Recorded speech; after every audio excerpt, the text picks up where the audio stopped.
Les Rochelais sont sur 3 défaites consécutives au moment de recevoir des Toulousains sur une série de 13 matchs sans défaite. Voilà un sacré défi dans cette lutte passionnante pour la qualification dans un stade Marcel de Flandre qui a fait le plein une fois de plus pour ce duel qui clôture la 20e journée du top 14.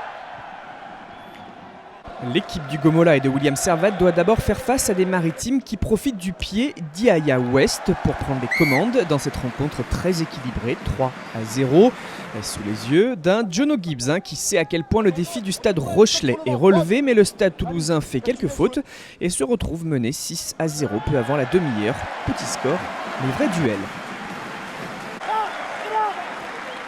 La première bascule se fait à la 28e minute quand les Toulousains mettent en place ce jeu de possession, qu'ils arrivent à dicter leur tempo et à mettre du rythme autour d'Antoine Dupont qui oriente vers Maxime Médard. Pitaaki démarre, rafute et sert Lucas Tauzin pour la dernière différence d'un petit saut. C'est le premier essai et il permet à Toulouse de prendre les commandes après la transformation. Une action bien menée pour venir déborder une défense jusqu'ici très solide mais qui cède pour la première fois de la soirée.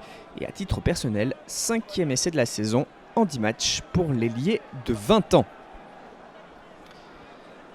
La grimace forcément pour Xavier Garbajosa, les Rochelais sont menés, La Rochelle souffre en plus dans le secteur de la mêlée fermée. Pénalité.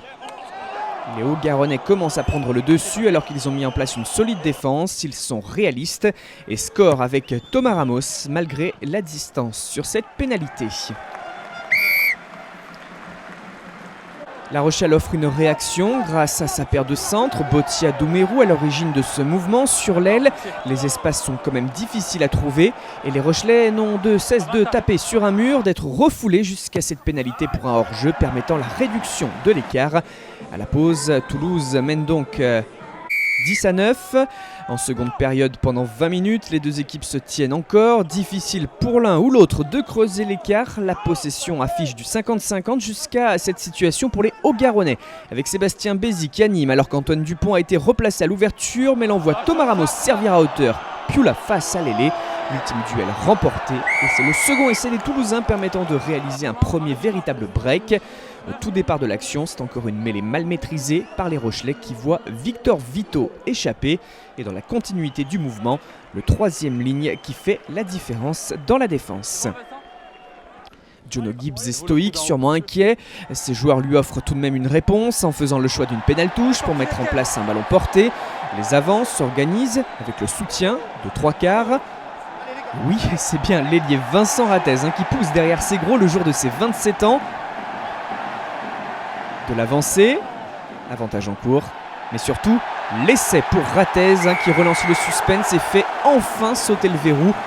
Bien que les Toulousains semblaient quand même dégager une certaine maîtrise et une certaine sérénité sur le terrain, ça passe au forceps sur cette situation. Et voilà 8 ans que les Rochelais n'ont pas perdu 2 fois de suite à domicile. Ils s'emploient donc à tenter de stopper les assauts pour essayer de reprendre le ballon. Mais les Toulousains confortent leur avantage au score dans ce match et en tête au classement. Pénalité de Ramos à 100% avec 5 sur 5 en guise de bilan. 23-19, c'est le score final. Le Stade Rochelais chute au 8e rang du top 14.